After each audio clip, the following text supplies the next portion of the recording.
working on old knobs for the fence. You know, Bakelite, broken. So I'm going to bust this out and do them in aluminum. So I'm looking for a press fit. Anyway, a great way to get them off is just to smack them on the anvil. Well, that was easy.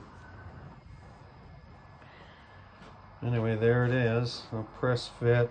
I measure it a little bit and we'll press that into aluminum. Metric, otherwise I'd probably thread my own, and I don't have metric stuff, so I couldn't be bothered, but it should look pretty good. So I'm pressing that into this aluminum, and the blacksmith shop is the perfect place for that. So I'm not going to pound it with metal because I don't want that to. So we're like, I mean, this is not coming out. It's you can see that is just driving in solid, and that will become the new handles. I doubt those are going to come apart. So there we go. That's the two handles. I'll now part those in half and make the handles for the fence. Thanks for watching. Okay, so I'm going to make some modifications to this fence. It's an SCMI fence, SCM. It's a fairly old, not bad. But what I'll do is, so these are independent.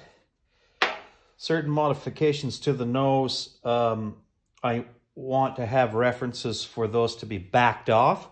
So I'm going to tap and put a little set screw so that I can back those off, both of them, and my fence become perfect without digital readout or whatever fancy dancy stuff you need. Pretty simple stuff. Set screw with a lock nut will go there, and the back of that fence can be brought without looking, just by setting perfectly parallel for my parallel fence. And I can even use shim stock when I'm doing offset fences. Okay, now we still need dust collection, and excuse the view here, guys. But at the back here, we got a big chute. That's pretty nice. And I got a piece of 1/4-inch plate copper. And man, that fits perfectly there. Now I got this idea, and I mean, hey. So I bought this. This is a big old beautiful plumbing. So what I'm going to do is I'm going to cut that and get a nose there, and then I'm going to solder that onto the face of that. Now if I cut that at half of its diameter, I'll take the other half and make little miters back into here. And I'll put a little bit of a thing right there. And then I'll take the copper and I'll tap it, and we'll solder that to the face of it. Should look pretty spectacular, and hey, it's all garbage, right? I paid $5 for that, and what did I pay for that copper plate? Oh, Jesus, eh? Might have to focus in. $40, not bad. Some dust chutes can be quite expensive, and I don't like, and you know, on the 1/4-inch and stuff like that should contain anything that's dangerous. Anyway, please comment modifications to the fence. I'd pay attention in the next few days. So I'm making steel lips under the advice of Matty Melbourne. Matty Fabio said that I probably wouldn't like wooden fences, and the fences that I have are a wooden type, and I must agree with him. So what I've done is make what's called steel lips. So these will embed into the wood piece and become the opening, and I'm surface grinding those perfect. Okay, this is bearing bronze that'll tap into the wood component, and so the wearing faces will be brilliant. Anyway, stay tuned, and I'll tag Matty in this because he's just an amazing person to follow. Breadth of knowledge, and I've known him for at least 10 years. Anyway, check it out.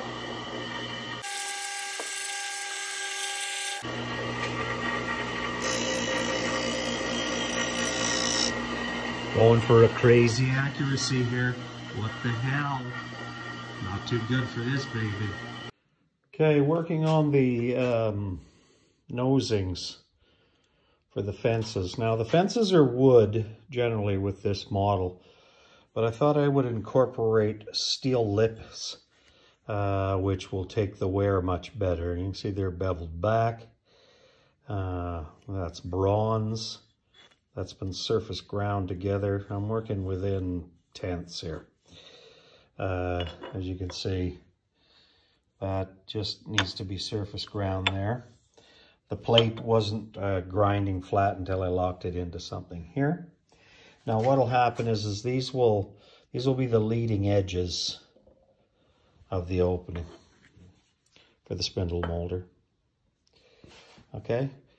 And then this will be, I'll mill that to quarter, and that can span across and become raised panel bar. So we got a lot of people asking me, what's it like to machine bronze? Now, I'm going to tell you, I'm hardly touching anything at all. I set the metal a little high so I could countersink and work it, and so that even the screws would be ground. They're stainless steel. This is 1018. And this is, as best I can tell, a bearing bronze. Got a lot of junk in it. It was actually harder to mill this than it was the steel. At any rate, I did do it on the BCA mill. And you can see, I just touched last time over there, and that's a half thou cut, and you can see it's grinding from about there to there. It is touching slightly there. So my machining was out, we'll say a thin 1/1000th of an inch. So that keeps the pocket very parallel. I ground the top of the here, and so we're referencing. That was another half a thou. I'll try to get it. I'll try to get the reflection here, but see that little tiny, I don't know if you can see it. See that little imperfection there? So we'll go another quarter thou, 2/10. I'm keeping it cold, and for the last 2-3 thous, I've only been taking off a half a thou maximum. I'm working down just so the thing doesn't heat up at all. Anyway, thanks for watching. Okay, that's it. See how flat that is? See if I can. I'm pretty sure you can see with the light. Look at the light. No distortion whatsoever. Okay, so that's at least 2/10 flat. Nothing wrong with that. I know it's woodworking, but this is metalworking, and I don't want my machines made out of wood. Thanks for everybody that's following along on the Robinson rebuild, and if you are just catching up now, you can just click on the series icon and go back and catch up on everything. Now these are the plates that slide onto the fence, and that channel slides back and forth. Now the problem with the wooden fences is, you know, they can tend to, well, see a little bit of a curve there. See, not so straight. So what I've been working on in the last few days are these plates. Now what they're going to do is they're going to attach to the face of this and become the leading edge. If you see, I've got it traced there, so they'll generally be in that location.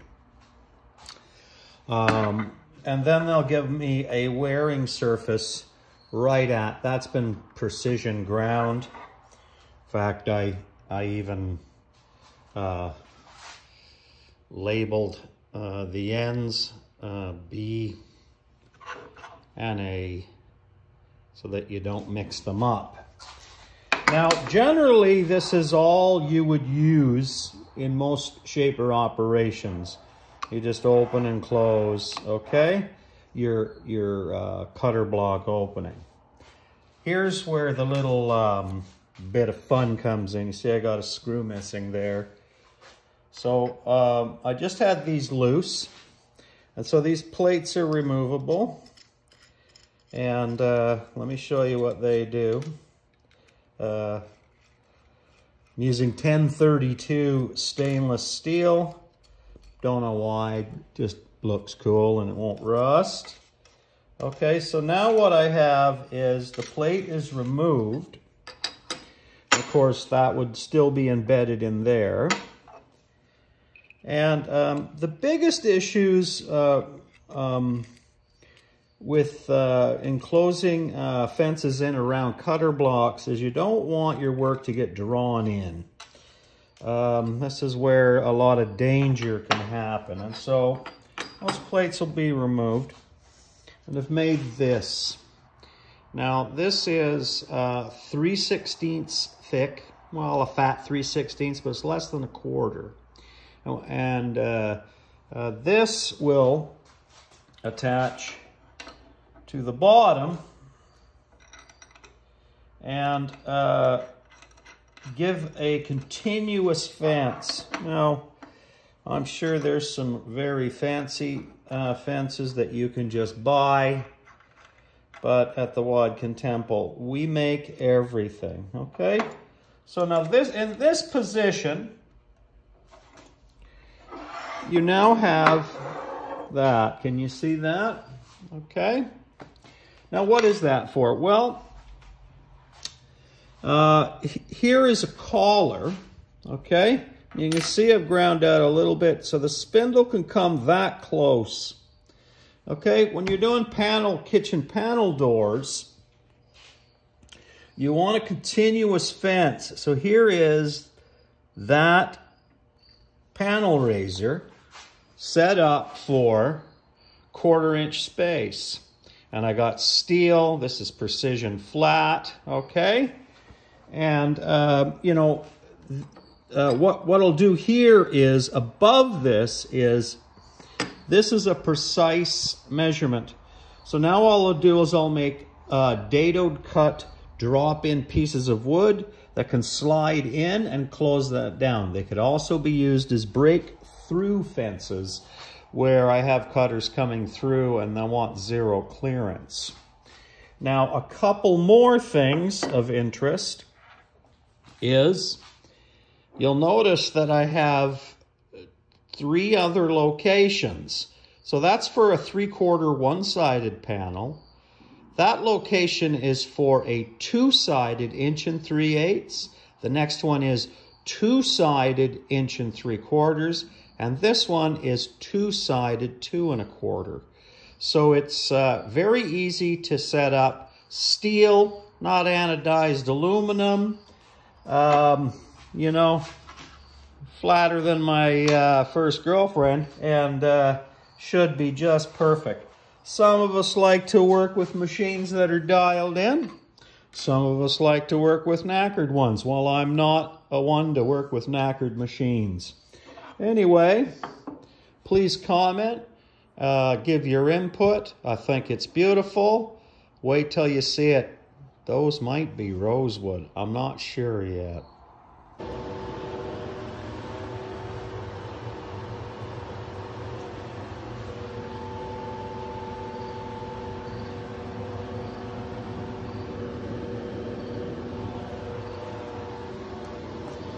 Okay, so one of the modifications I'm making here is having little stops. So see, I just got a set screw with an Allen.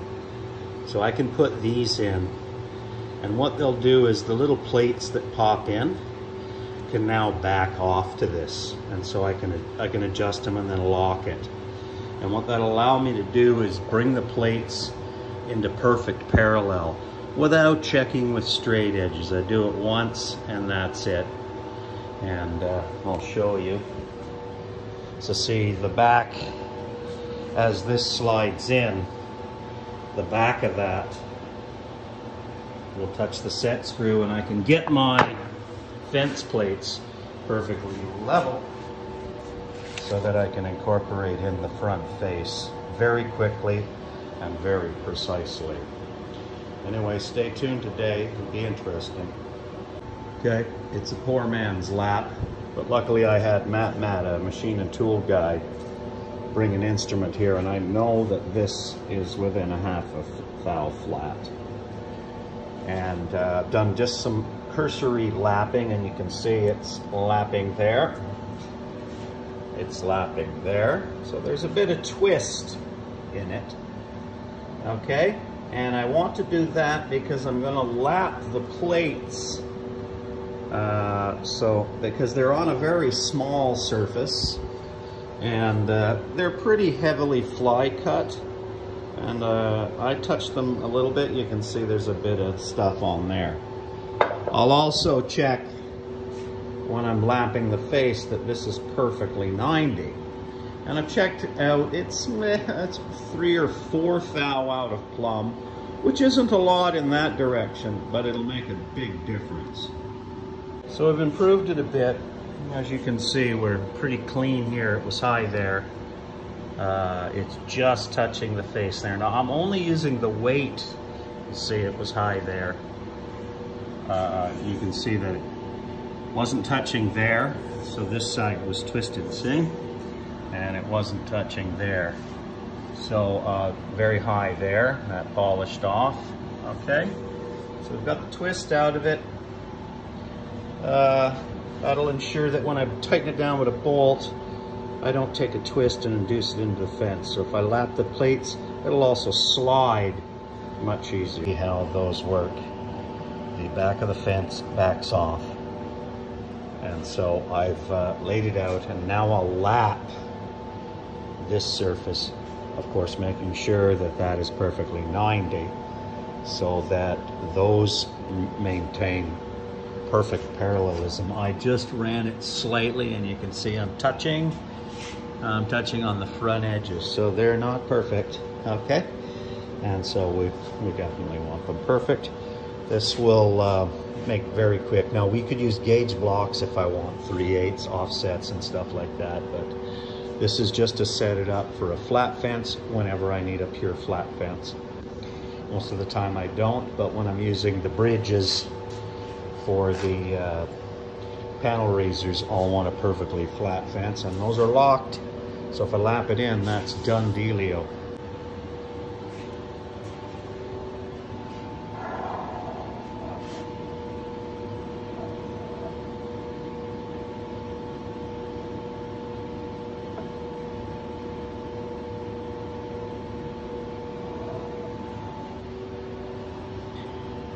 All right. So once again, I'm just using the weight of the fence. So she's grinding that side, not that side. And, you know, I'll just check as I'm doing this to make sure I don't tip at all. Sorry, I don't want that to tip at all. I like my machines to, well, be known square. So if my work's on square, I'm not checking a machine. Machines are square. I do check them for square, but if I go through them, I just feel better. I go set that up, that's a done. So I'll do this, might take a few minutes. It'll improve the function of this, and you know, just finish the machining job. Just dialing in a little better, that's all. It's not difficult. Best to do it before you start setting up stuff and finding out after setups. My personal opinion. So here we go. So you can see we're touching, not touching, kind of touching, kind of touching, we're touching, not touching, barely touching. Okay, not a lot. Okay, so this will probably get it to a half thou, you know, maybe a thou to half thou flat. And we know that my tables aren't cockeyed, so when I see wood go through, that's my reference for flat. I can see if my work's not flat, because I know that this will be flat. And with the sets, it'll be very easy to bring that in. No instruments required to set that up. And even when they aren't flat, I know that they're gonna run coplanar. Anyway, it's not gonna take me long. I maybe spent the morning fine-tuning. Okay, so I'm just lapping this so it's perfectly parallel on those stalks, if you've been following my story. And you can see I'm cutting there, just starting to touch there. Okay, the other side's pretty decent. And we're also dead nuts square. So just using the weight of the fence so that I can bring this back into perfectly parallel. And I think these sorts of things are important, especially they don't take that long. And I'm pretty proud of how flat the PK slider table is. So definitely flatter than this old Italian fence. Anyway, stay tuned. Thank you. The other side's pretty decent, and we're also dead nuts square. So just using the weight of the fence so that I can bring this back into perfectly parallel. And I think these sorts of things are important, especially they don't take that long. And I'm pretty proud of how flat the PK slider table is. So definitely flatter than this old Italian. Okay, so I think I'm tuned to where I want. So these are set, locked off. When I back in, it hits that. When I'm back and I hit that, those are coplanar. So also I lapped this, if you look at my story. Okay, and I also verified that the faces are perfectly 90. Let's see if I can come in there and you can see. See that? Perfectly 90. So, you know, I don't want to, you know, find out that my machines are out. That's probably flat enough for woodworking. Now, see what's nice is when you flatten the bottom, she slides around real nice. Please comment. Okay, so I'm just waiting for stuff to dry. Now, I never got the bolts to hold this down. So what I took were some old 5/8 bolts. Okay, turned them down slightly, pocketed them into just a mild steel bar, and they slide in here. Now, they don't just slide in, they're a nice fit, and I use tapered pins. These are a number 2 taper, so that's connected there. And I use a 1/2 inch bar stock, and that's the T-handle. Still got to work on some stuff here. And then that's the pressure washer. So that's the handle started. So I'm working on that. Let me show you it up close here. You can sort of see how that's looking. So I think the only thing I'm going to do is, it's a bit of slop here. So because I have such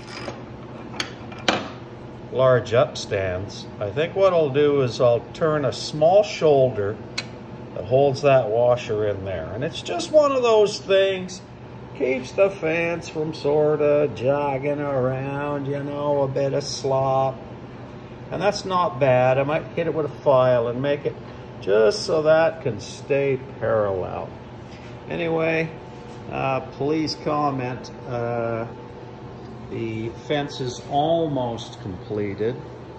Here I'm working on the wood fences, and we've got, I'm not sure what that is. It's a mystery tropical. And the front is basswood. Now the whole thing will be veneered in rosewood. That's the side that'll slide against the hard surface. Now the reason I used basswood is it's stable, but most importantly, I'm going to actually nail fixtures to the face of that. And nails will release out of the fence. And yes, I am nailing through Brazilian rosewood. Stay tuned. I'm about half done. These little parts, these are the collars that'll go on the end of the T-handles. They're very small parts. Hard to do small parts. So I did the whole shaft, drilled, faced, did all that work, and then I cut it off on the bandsaw. Once I've got all my parts that I'm going to work with, I make a wooden chuck, and I make it fit tight, but I just add a a little bit of water. I just dip my finger in water and I wipe that. And that swells the oak. And that'll make it sort of grab. Now I can, now I can part the end, do the bevels, do any polish work, and sorry, and remove the part completely finished.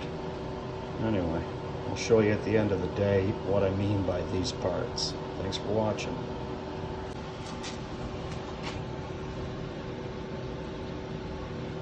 So that's just leading it on. It's about a 3/8 press fit. That's pretty good.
Okay, this is what all the fuss was, just to make myself some nice T-handles. And of course they slide beautifully. There is just enough play so they don't get snagged around.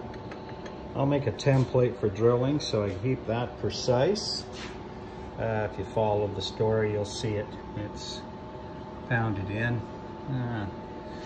You know, you can kind of see when I can get her in focus. Oh, you can't really focus that. Oh, there you go. At any rate. Beautiful. Oops. She doesn't want to focus. Just a second. There you go. All right, ain't that nice? You can get a nice crank on it. Anyway, please comment. The fence is about halfway done.